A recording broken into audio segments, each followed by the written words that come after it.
अस्सलाम वालेकुम नाज़रीन, मेरा नाम उमर है। आपकी खिदमत में हाजिर हूँ एक नई वीडियो के साथ। सबसे पहले दरख्वास्त है, अगर अभी तक चैनल सब्सक्राइब नहीं किया तो कर लीजिए। अगर मेरा काम पसंद आए तो वीडियो को लाइक भी ज़रूर कीजिएगा।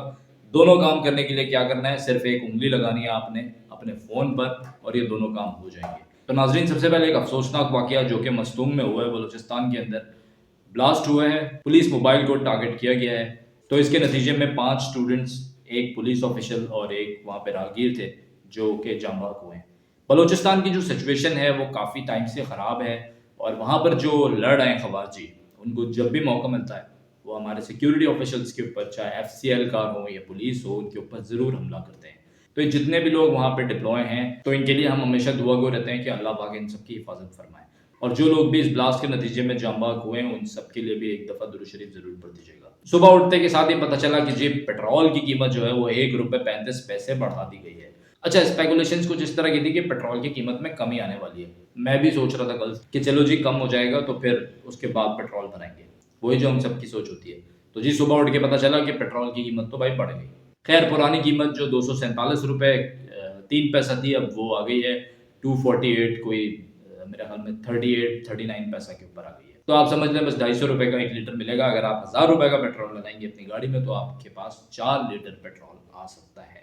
पीआईए की बात कर लेते हैं नाजरीन। पीआईए 85 बिलियन गवर्नमेंट ने सेट किया था और जो बिडिंग प्राइस आई है वो आई है सिर्फ 10 बिलियन। तो ये एक बहुत बड़ा डिफरेंस है। अब ये कीमत जो जिन्होंने लगाई है वो कौन लोग हैं वो भी बता देता हूँ आपको। ब्लू वर्ल्ड वाले हैं, वो रियल स्टेट डेवलपर्स हैं, तो उन लोगों ने ये कीमत लगाई है। अब ज़ाहिर है इतना बड़ा डिफरेंस है कि मेरा नहीं ख्याल कि गवर्नमेंट जो है वो अभी इस पे जाएगी। तो अब क्या करती है गवर्नमेंट, क्योंकि पीआईए जा रहा है पूरी तरीके से खसारे में। अब जो भी स्ट्रेटेजी आती है, कुछ हल्कों से कहा जा रहा है कि शायद कुछ शेयर्स बेचे जाएंगे या किस तरीके से। पीआईए के बारे में जो भी हतमी खबर आएगी मैं आप लोगों के साथ फौरन शेयर करूंगा। एक और खबर ऐड करनी है नाजरीन, जो हमारे सदर साहब हैं आसिफ जरदारी साहब, वो कल उनका पैर स्लिप हो गया जहाज से उतरते हुए और उनका पैर जो है टांग फ्रैक्चर हो गई है। तो उनके लिए भी दुआ गो है, अल्लाह पाक उनको जल्दी सेहत याबी दे। आप लोगों से भी अपील है कि उनके लिए दुआ गो रही है। तो अब बात कर लेते हैं खान साहब की रिहाई की। खान साहब की रिहाई के बारे में मुख्तलिफ खबरें चल रही हैं और बताया जा रहा है कि कोई डील है जो कि बन गई है और अभी तक उस डील की कोई तफसीलात या कोई हतमी सोर्स से मेरे पास अभी तक कोई ऐसी इन्फॉर्मेशन नहीं है कि कोई डील जो है वो फाइनलाइज हो गई हो। हाँ, ये मामला चलते रहते हैं। खान साहब ने भी बड़ी कोशिश की पिछले दिनों बात करने की, बड़े डायरेक्ट मैसेजेस भी भेजे, इनडायरेक्ट मैसेजेस भी भेजे, लेकिन कोई नतीजा सामने आ नहीं पाया। अब कहा जा रहा है, इस चीज़ को रिलेट किया जा रहा है यूएस इलेक्शन से, कि जैसे ही डोनाल्ड ट्रंप साहब जीत के आएंगे तो पीटीआई वालों की ऐसी एक्सपेक्टेशन है कि वो आते के साथ ही जो है सबसे पहले बोलेंगे कि भाई खान साहब को रिहा करो। अब ऐसा होगा या नहीं होगा ये एक अलग बात है, लेकिन पीटीआई वालों का कुछ ऐसा ही मानना है। वो अभी तक ऐसा ही जहन बना के बैठे हुए हैं।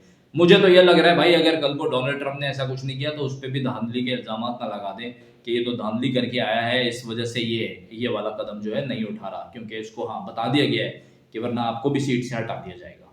खैर, बातें हैं, ये कुछ भी कह सकते हैं, कुछ भी कर सकते हैं। अली अमीन गंडापुर साहब की तरफ से जो अंदिया दिया गया है अब प्रोटेस्ट का, वो कहा गया है कि जी अब पूरा पाकिस्तान बंद किया जाएगा। तो ये कोई मजाक समझा हुआ है शायद मेरे ख्याल में।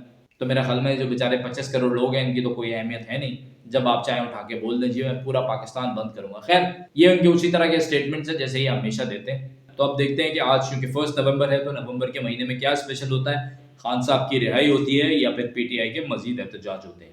तो नाजरीन, अब मैं बात करूंगा जरा महंगाई के हवाले से। महंगाई जो है ना, वो गवर्नमेंट के तो ये दावे हैं कि महंगाई में कमी आ रही है और वो जो नंबर्स बताते रहते हैं कि ये देखें जी इतने % कम हो गया है, इतना नीचे आ गया है, लेकिन अवाम तक ना अभी तक कोई भी इसका फायदा नहीं पहुंच रहा है। एक तरफ बताया जाता है जी पाकिस्तान बड़ी तरक्की कर रहा है, स्टॉक एक्सचेंज देखें जी कोई सतह बुलंद तरीन सतह पर पहुंचा हुआ है। वहीं पर दूसरी तरफ अगर आप देखते हैं तो आपको सब्जी की कीमत या अशिया खुर्दनोश की कीमतों में कहीं पे भी बाजारों में कमी नजर नहीं आती। कम से कम मुझे तो नहीं आई। अगर आप लोगों को आई है तो आप लोगों ने कमेंट करके यहाँ जरूर बताना है। उसी के साथ साथ अगर हम देखते हैं, बताया जाता है आलमी मार्केट में पेट्रोल की कीमत कम हो रही है, लेकिन दूसरी तरफ हम देखते हैं हमारे पास पेट्रोल की कीमत बढ़ रही है। फिर उसी के साथ साथ बात होती है कि आईपीपी से गवर्नमेंट बात कर रही है, नेगोशिएट करेगी और 5 आईपीपी को बंद कर दिया जाएगा। तो अगर बिजली उन्होंने बनाई तो पैसे दिए जाएंगे, वरना नहीं दिए जाएंगे। वहीं पे हम देखते हैं कि के इलेक्ट्रिक ₹3 फ्यूल एडजस्टमेंट की मद में बढ़ा देता है दिसंबर के बिल में जो सामने हमारे चीज आएगी। और फिर वही बताया जा रहा होता है कि जी महंगाई की शरह में हमें कमी लेके आनी है, जो रेट ऑफ इंटरेस्ट है उसको सिंगल डिजिट करना है और पाकिस्तान को तरक्की करानी है। तो ये किस तरह की तरक्की है मेरी समझ से बाहर है। एक आम आदमी तक उसका फायदा ही नहीं पहुंच रहा, बस नंबर्स फिगर्स बताए जाते हैं, दिखाया जाता है, ये देखें जी इतने परसेंट हम आ गए, 3.5% शरह में कमी हो गई या इतनी कमी हो गई। यार हमें इन नंबर्स का, इन फिगर्स का, इन बातों का क्या करना है जब हमें एक्चुअल रिलीफ ही ना मिले। तो मुझे लगता है सरकार को ध्यान देना चाहिए, ये देखे कि लोगों तक क्या पहुंच रहा है, मीडिया पर पब्लिसिटी करके, नंबर्स बता के इन सब चीजों का कोई फायदा नहीं होने वाला, क्योंकि एक आम आदमी जानता है कि उस तक फायदा पहुंचा या नहीं पहुंचा। तो मेरा ख्याल में गवर्नमेंट ऑफिशियल्स को बाहर आना चाहिए, सर्वे करना चाहिए और देखना चाहिए कि जो तरक्की के गाने गा रहे हैं वो तरक्की वाकई हो रही है या सिर्फ मीडिया पे हो रही है। तो नाज़रीन, अब मैं जरा बात करूंगा गूगल के ऊपर फाइन की। 2.5 डिसिलियन का फाइन हुआ है और बताया जा रहा है ये तमाम जीडीपी से ऊपर की रकम है जो कि इन्होंने फाइन की है। अब ये रशिया ने फाइन किया है गूगल पर, और ये क्यों किया है? इसलिए किया है कि रशिया के ऊपर क्योंकि बैन लगा हुआ है, तो उनके कोई 17 न्यूज चैनल थे जिनको बैन किया गया यूट्यूब पर, तो ये उसके कॉन्सिक्वेंसेज हैं जो कि रशिया ने फाइन किया है गूगल पर। तो अब इस फाइन का कोई हासिल वसूल होगा या नहीं, जैसी स्टोरी में कोई डेवलपमेंट आएगी मैं आपके साथ जरूर शेयर करूंगा। अब हम बात कर लेते हैं कराची कारसाज हादसा, जिसके नतीजे में एक बच्ची आमना और उनके वालिद साहब जो थे वो जाम हक हुए थे, और उसी के साथ साथ और राहगीर भी थे जो कि काफी क्रिटिकल है।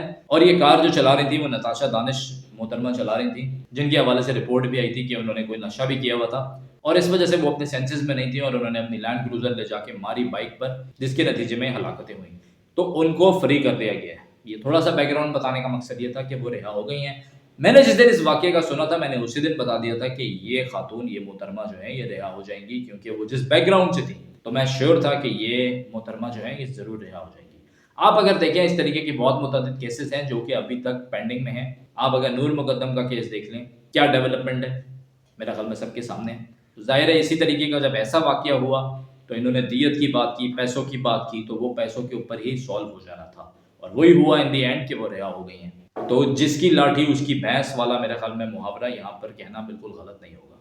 तो नाज़रीन, अब जरा इंटरनेशनल खबर की बात करूंगा कि ईरान के हवाले से खबर आ रही है कि ईरान जो है तैयारी कर रहा है इसराइल के ऊपर हमले की।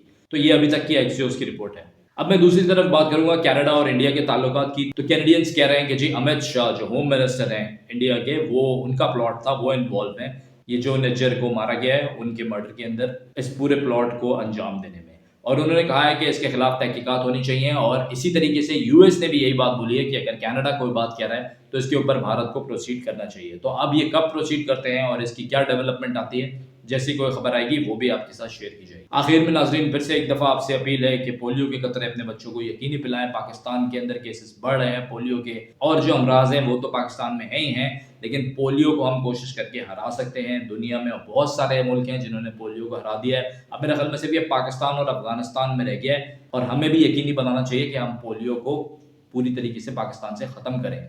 ये पूरी ज़िंदगी का रोग है नाजरीन। आपके बच्चे को अगर एक दफ़ा पोलियो के अंदर मुब्तला हो गया तो इसका कोई इलाज नहीं है। तो इस बात को ज़रूर यकीनी बनाएं, किसी तरीके से एक कतरे पिलाना गलत नहीं है, आपने अपने बच्चे को एक कतरे ज़रूर पिलाने हैं। उम्मीद करता हूँ आपको मेरा आज का ब्लॉग पसंद आया होगा। अगर पसंद आया तो चैनल को लाइक कीजिए, सब्सक्राइब कीजिए। अल्लाह पाकिस्तान का हामी नासिर रहे।